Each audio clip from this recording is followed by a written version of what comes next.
Olá, pós-graduandos! Tudo bem com vocês? Neste vídeo trago alguns elementos a serem levados em conta na hora que nós pensamos em o que envolve a vida acadêmica, realizar um mestrado, doutorado, quais são alguns elementos que eu preciso observar e levar em conta nessa construção. E tem essa imagem que acaba agrupando um pouco desses elementos para a gente. Por exemplo, durante a graduação, o que eu posso fazer para me iniciar numa vida acadêmica? Há elementos como a iniciação científica, que nós conseguimos à medida que nós nos envolvemos em projetos de pesquisa de professores orientadores, podem ser professores de disciplinas que você curse, do seu curso de modo geral, que possam lhe orientar de forma voluntária ou com bolsa, a desenvolver pesquisa. É o momento que a gente começa a ter acesso a obras científicas, fazer leituras, escrever alguns textos, então é uma experiência interessante. A própria realização do TCC, que é o trabalho de conclusão de curso, movimento que é obrigatório em vários cursos, licenciaturas, bacharelados. É um momento em que a gente precisa aprender algumas questões introdutórias de pesquisa, o que é objeto, o que é objetivo, o que é metodologia. Então, também é um passo importante na vida acadêmica.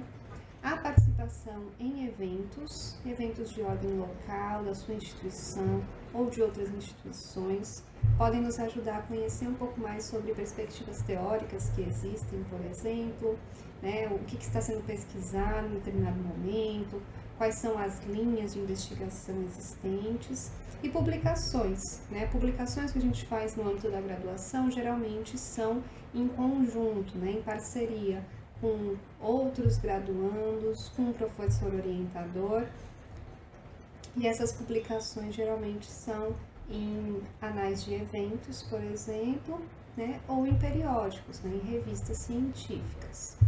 Aí é um bom primeiro passo. A gente já chega na questão de projetos de pesquisa, que são elementos que fazem parte dessa iniciação e onde publicar.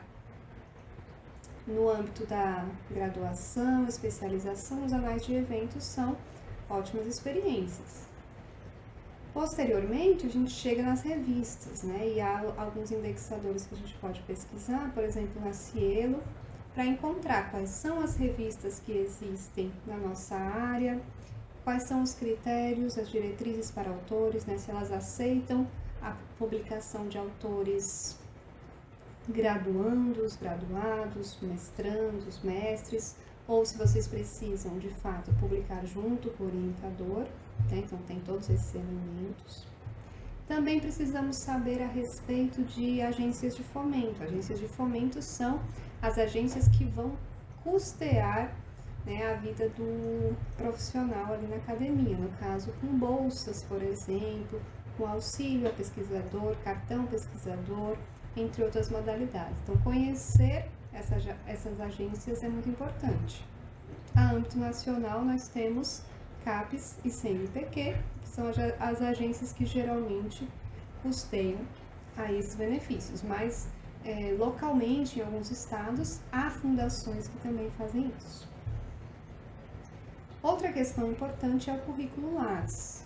Todo estudante, desde a graduação, se ele tem esse desejo de continuar com a vida acadêmica, deve construir seu currículo Lattes. Então, a plataforma lattes.cnpq.br, vocês fazem essa construção.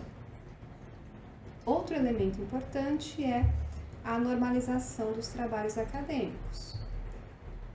Nós temos duas normas muito importantes a serem conhecidas, a ABNT e a APA. A nível nacional, no Brasil, a ABNT é que normaliza a maioria dos trabalhos. Então, conhecer normas para construção do projeto de pesquisa, para o relatório de pesquisa, para citação, para referências, isso tudo vocês encontram no Google, é importante.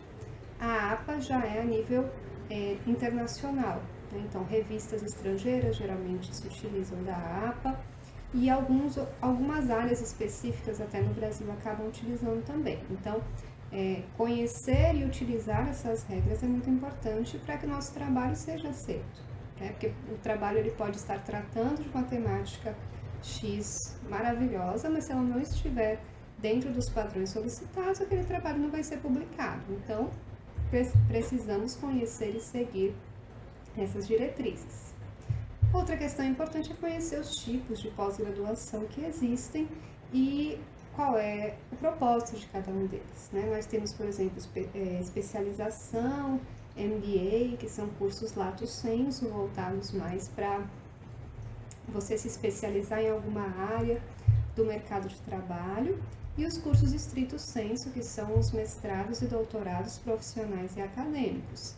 E eles estão voltados para uma formação mais na área científica, também às vezes na área profissional, no caso de mestrados e doutorados profissionais, mas são cursos que acabam direcionando mais para a produção de produtos científicos e para a vida acadêmica, né? Se eu quero ser professor de uma universidade, por exemplo, eu preciso ter mestrado e em muitas áreas doutorado, seja ele acadêmico ou profissional. Então, eu encaminho minha pós-graduação para essa linha.